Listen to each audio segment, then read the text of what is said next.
very quick platform overview. This is an advanced level workshop, so I'm assuming you know the platform reasonably well. Three main phases to what the DataSift platform does. Aggregating the data first, so multiple data sources all sending interactions into our platform. Regular data sources with public information like Bitly and Twitter and Facebook and various blogs and news sites. There are managed sources, which is where you provide us with authentication keys for example, a private Facebook page, like a company page or a Google Plus page, and then we use those authentication keys to collect the information from that source. Augmentations, so this is where we calculate or collect extra information about an interaction and add that extra information in. Some of it is metadata. There's an awful lot of information that we can add, and we also normalize some of the content as well to make it easier for you to filter on. So the processing, with the augmentation, what you end up with is this single stream of interactions coming in from multiple sources with a standardized format, so it's simple for you to write a filter. And what we're looking at today specifically is about the filtering phase and how to do the categorization and scoring that it mentions on that slide there. So based on filter conditions, we can categorize by tagging, and we can add scores. And then finally, we deliver it to a destination. So the delivery side of it I'm not looking at today at all. All I'm going to do with the demonstrations today is just do a preview up on my screen so you can see what happens to the data. Okay, well, let's make a start on tagging first. So what are tags? They're just a short text field that can be added to an interaction based on it matching a filter condition. And then these tags are, because they're added into the interaction, they become fields in the output. That means if you're, for example, sending all of your stream of output interactions to Google BigQuery or a MySQL server, then the tags just become another field. And so your analytics that you're doing on all this data, you can just reference that field and you can find every interaction that has a particular tag in it. If you're dumping these as JSON files, you can have an FTP server as a destination if you wanted to. It'll just become another attribute in the JSON object for each interaction. So that's what's going to happen to it. We've got a quick example there of how tags are used. So the language here obviously is CSDL, the language that we write filters in. And we've got normal filter conditions like you would expect, like twitter.user.location contains USA or United States. So normal filter conditions, but they're in curly brackets, and then we've got tag.country US in this case. So tag.country is our tag name, and that has a value associated with it, which is the US part. So I could create another tag statement in CSDL with tag.country and UK, and perhaps use some filter conditions that match interactions that come from the UK. So that's the basics of what a tag is. And what I'll do is I'll just run a quick demonstration next, which is going to show you how taggings might work with a country field. It's a very simple one, a very basic one. I'm just going to switch to my the web application and my dashboard. Okay, just waiting for your screen to update. So I'm logged in as my DataSift account. So effectively this is an enterprise account. Bear in mind there are some features I might use that aren't available on pay-as-you-go. So I'm going to go to my streams, and I'm going to go for my first filter here called Workshop Tagging 1, and I'm going to click Edit Stream so you can have a look at my CSDL for this one. Now there's quite a lot. Hopefully you're able to see this small text. I've increased the resolution of my screen, so hopefully you should be okay to read that. So the first one I've got is a tag.country US, and the first filter condition I've got in here, let me just go back to the start, is interaction.geo. Now interaction.geo is a fantastic one because it will, if there's geographic information included in an interaction, I can define a polygon here, and I'm only going to get a true result from this filter condition if the person was within that polygon when they sent that interaction.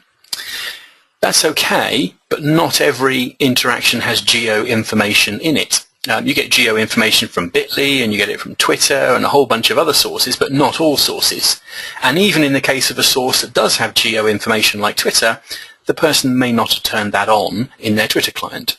So we've then got a bunch of ORs. So we're saying OR twitter.user.location contains any in twitter.place.location, twitter.place.country code. So these are all user-defined bio fields for Twitter.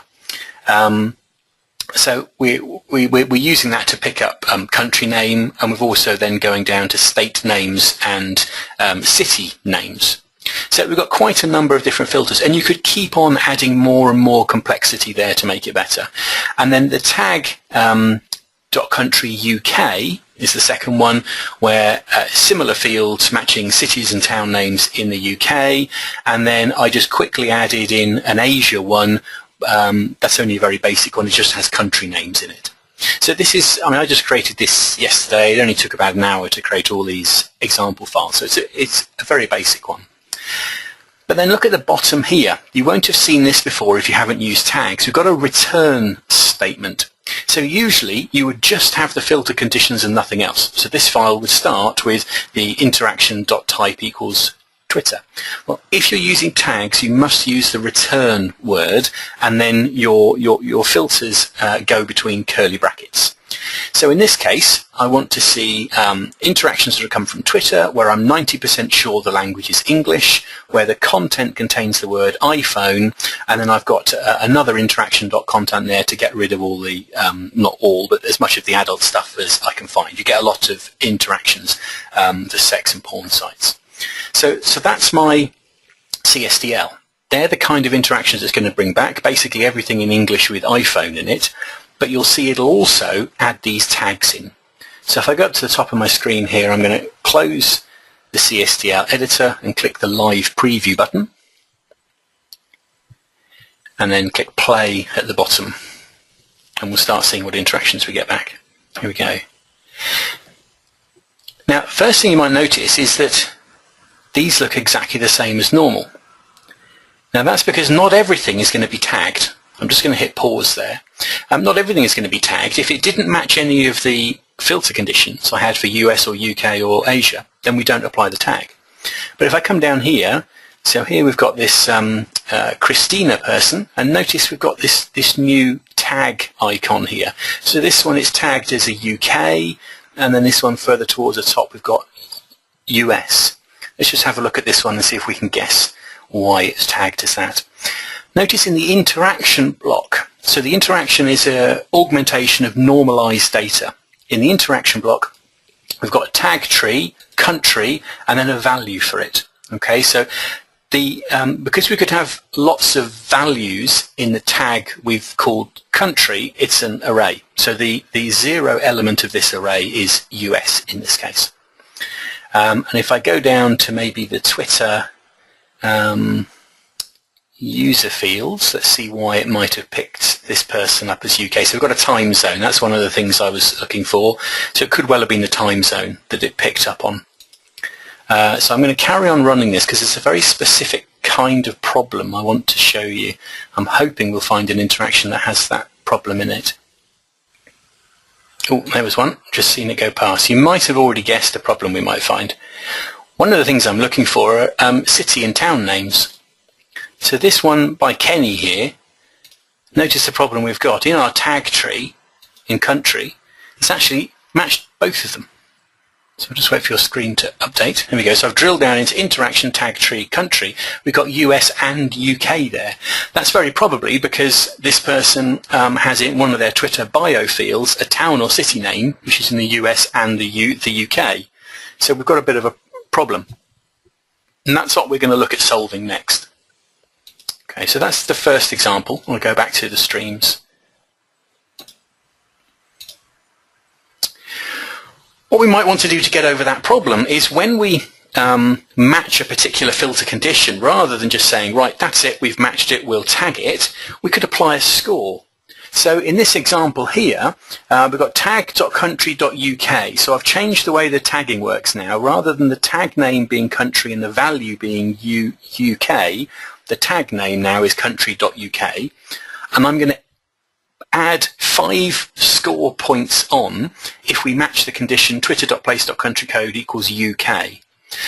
Now, if I do this several times, so maybe I have another one where tag.country.uk, and maybe I'll add 10 points on if they match a twitter.geo target.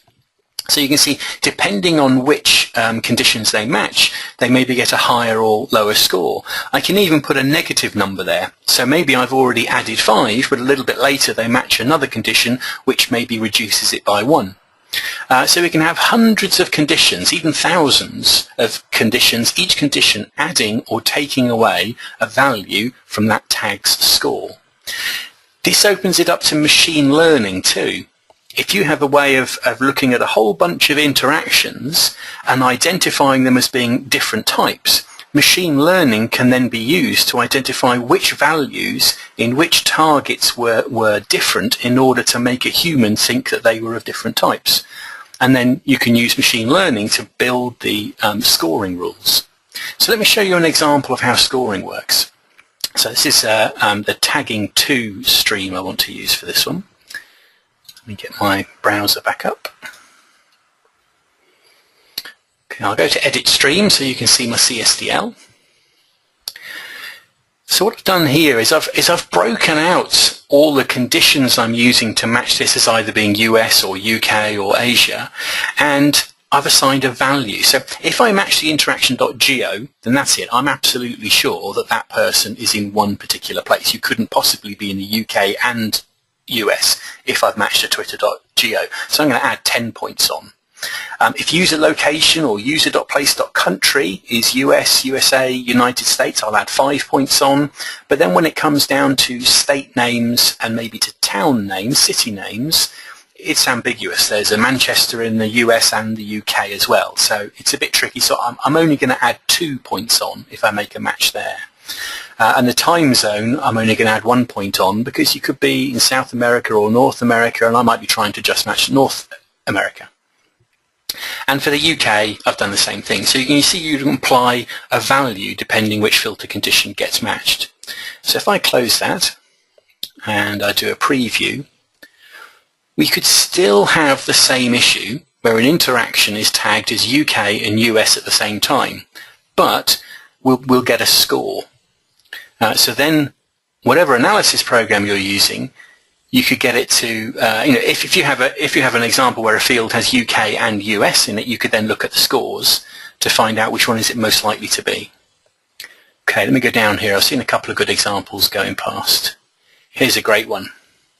So we were looking for iPhone in the text. Here's an iPhone one from someone called MK here. And if you look at the country tag, it's got a value of 15 on it.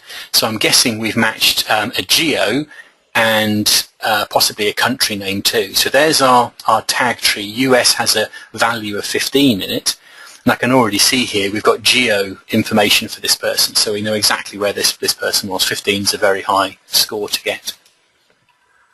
And then I think further up we had one with a UK in it, and that only has a value of 5. So I didn't see any examples, but we might still get UK and US appearing, both tags appearing for an interaction, but we'll have a score now so we can work out which one is more likely.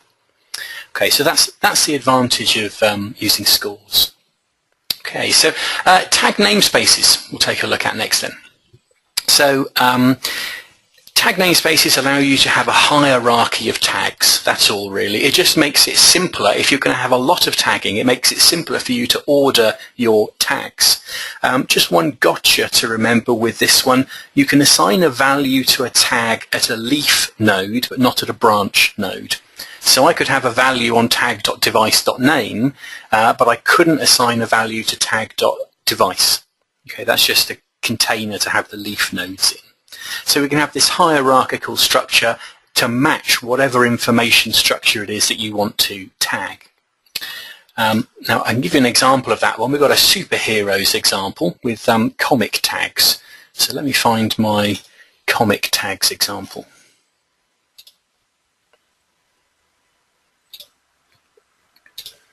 Okay, I stole this example from one of my colleagues, Rich. So here we have the tagging up at the top, as you would expect. So we've got tag.creator, and we've got tag.abilities.mobility and tag.abilities.vision. So this is how we're going to categorize superheroes that we match in interactions. So the creator, if the interaction content has Batman or Superman in it, we're going to say it's DC Comics. If it has Incredible Hulk or Iron Man in it, it's Marvel Comics. And then for mobility, there are 3 different values we can have for that tag: fly, spider web, or walk, depending on the superhero name. And then for vision, we've got X-ray for Superman. So they're the tags we're applying, and then the interactions we're going to apply the tags to is basically anything that has one of those superhero names in. So let me close that and run it, and we'll have a look at what we get back. This is quite a good one because we get a tag on every interaction.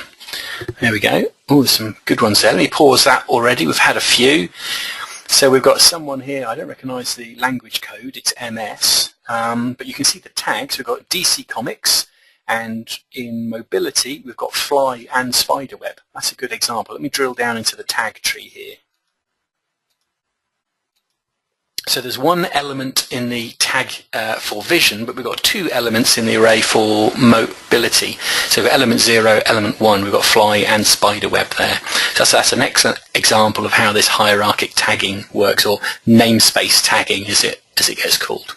Okay. Now we could have this namespace of tagging and also apply scores to it. So the next example I've got is the same kind of comic tags, but this time we'll apply a score. So these superheroes with their superpowers, we can apply a superpower level based on what superpower that they have, and we can work out which superhero is going to be the best in this case. So let's go back to the streams, and we've got comic tags with scores. And I'll show you the CSDL for this one.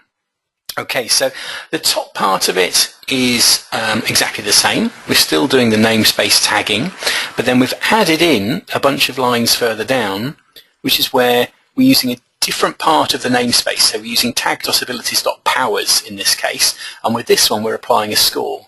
So because Superman and the Incredible Hulk have super strength, we're going to give them a +10. Because Batman and Iron Man have gadgets, we'll give them a +5, but because Superman and Iron Man can fly, we'll give them 10. Superman is vulnerable to kryptonite, so we're going to knock 4 off if it's Superman. So you can see through all the filter conditions that you create, you can build up a different score. So let's run that one again and see what scores we get back for it. I mean, this is a silly example using comics, but there are more powerful business cases for doing this. For example, if you're trying to establish, if you're using this for customer service and you're trying to work out, are people complaining about you or complimenting you? Is it something you need to react to immediately, or is it a general comment that doesn't need an immediate response? Is it somebody with high influence in social media who's commenting about you, and in which case is it a positive or negative one? You see, you can automatically score all the interactions coming in to make your analytics job a lot easier. You can straight away go to all the new interactions that are coming in which have a high influence, high ranting level. So if somebody of influence is complaining about your service, immediately that gets a higher score and gets pushed to the top of any customer service queue. So let me pause this one here. So you'll see all of these have values. And let me go down and find, there we go. So here we've got one with, you see that one says it's in English, but it doesn't look like English to me. It might be. So that one's got Superman in it. So he can fly, has X-ray vision, give him a total powers of 16. Down the bottom here we've got Iron Man. Marvel Comics has ability to fly, powers of 15. So Superman wins there, he's got 16. So that's just an example of these scores coming back. And obviously if this is being sent into your database, you can directly address those fields. If you're putting this on a server somewhere as JSON files, those are attributes in the JSON which you can look at.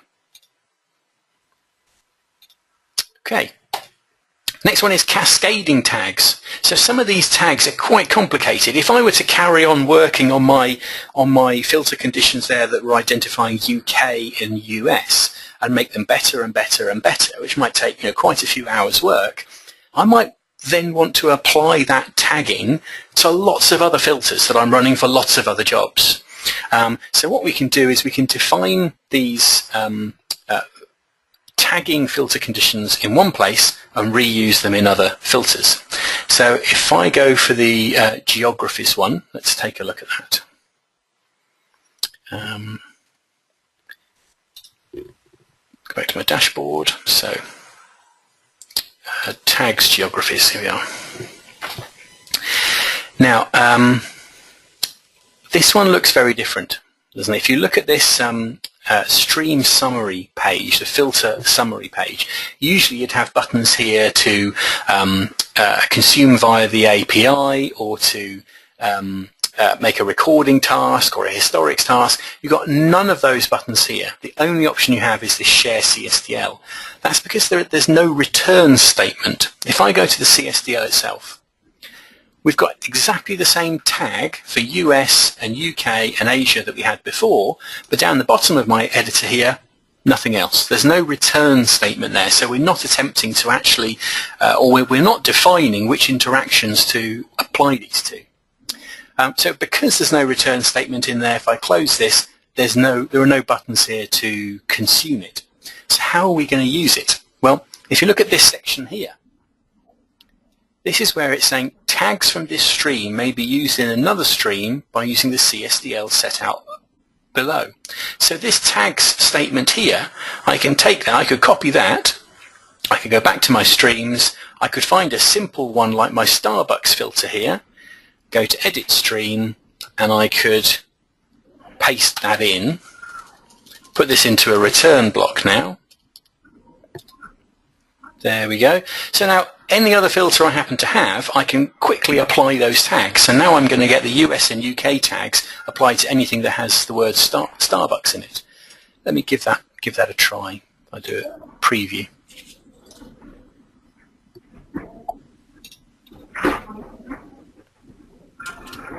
Let's get a few of these in, hope we can get some hits on it. There we go, there's one. So the filter is very simple, it's just looking for Starbucks in the interaction name, and here we've got a US hit. Okay, so the point of this one is really that you can take an existing set of tags, or in this case, in this example, an existing set of scoring. So this is all the scoring we looked at before, where if we get a geo match, that's more important than a city name match, but there's no return statement at the end of this code.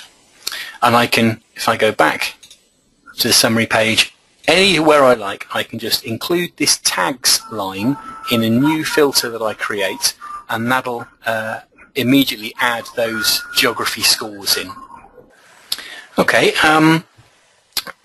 so what I just showed you a second ago is using one of my existing sets of tags or scoring on a Starbucks filter that I had, but we can also use a library of tagging filters too. So let me show you where the library is, and we'll use an example of using device tagging. So up here where it's got my streams, there's also a library option at the top. So if I click on library here, so this will be available in your on your account too. Doesn't matter what level of account that you have access to these. Here are a whole bunch of pre-configured tags and scores.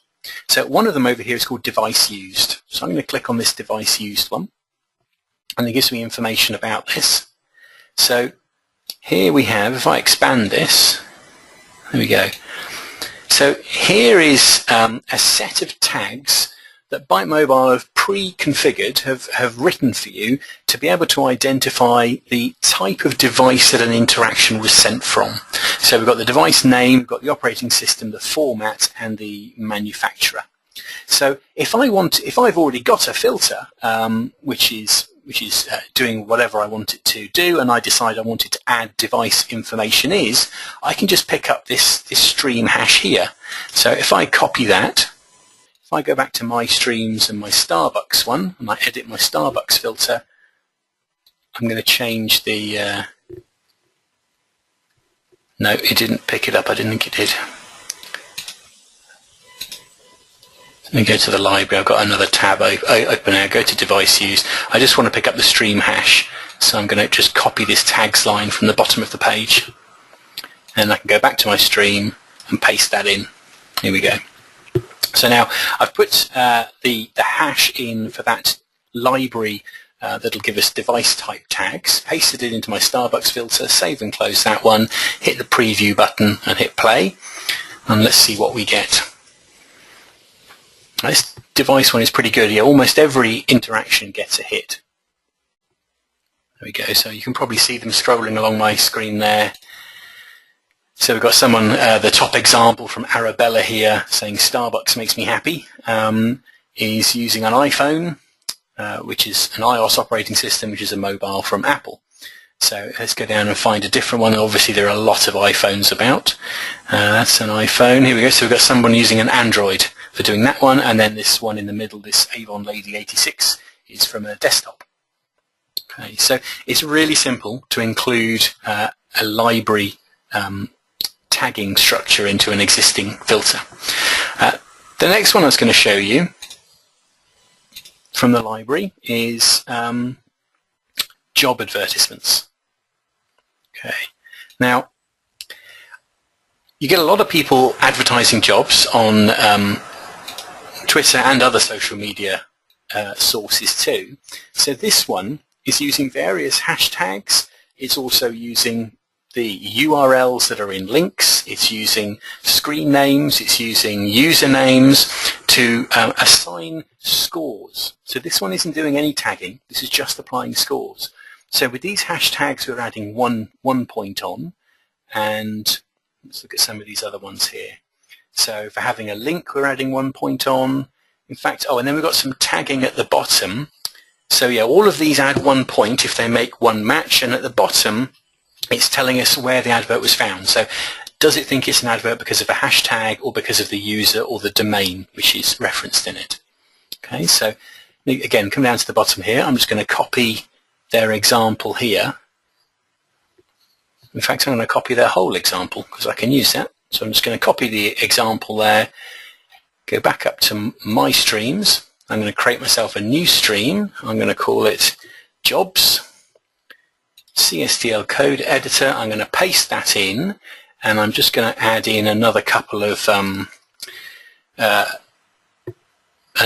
terms in here to match some more jobs. So we've got Java, PHP, Python. That'll do. Let's just stick those three in. Save and close that. Hit live preview. Oh, actually, sorry. Let me just go back a step. Notice the DPU cost. So my filter looked very simple. I've got a contains any and an interaction.type. So that should have been a DPU of about 0.2.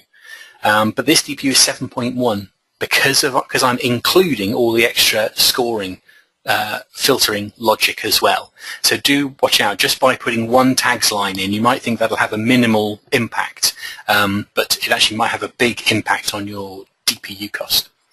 So let me hit live preview on there, and we'll see what scores we get. Okay, I haven't managed to get any tags on that one yet. Let me just make a little change to this and see if I can stick with just Java. And maybe I'll put in language.tag equals en and language.confidence greater than 90. Okay, live preview. It's got the 7.2 as a DPU cost. Let's see if this is a little bit easier. To be honest, the US needs to be awake for this to work well. There you get a lot more. Oh, here we go. We got one. You get a lot more job advertisements when the US is awake. So here we've got one. It's a job advertisement. Let me drill down into the tagging and scoring tree. So what we have here under the tag tree, job advert, we've got a score of 3 for its likelihood of being a job advertisement. And the reason why we think it's a job advertisement is because we found something in the hashtag, the user, and the domain name. It looks a sure thing, doesn't it? Check out our job opening for a Java TIBCO BE. So yeah, definitely is. Let me go back to my streams. So that's an example of cascading tags and using a scoring example. DataSift.com/learning, that has links on it to be able to sign up for more sessions. I hope it was useful to you. If you have any problems, you can email me, paul.smart@datasift.com, and I hope to see you again soon. Thanks very much.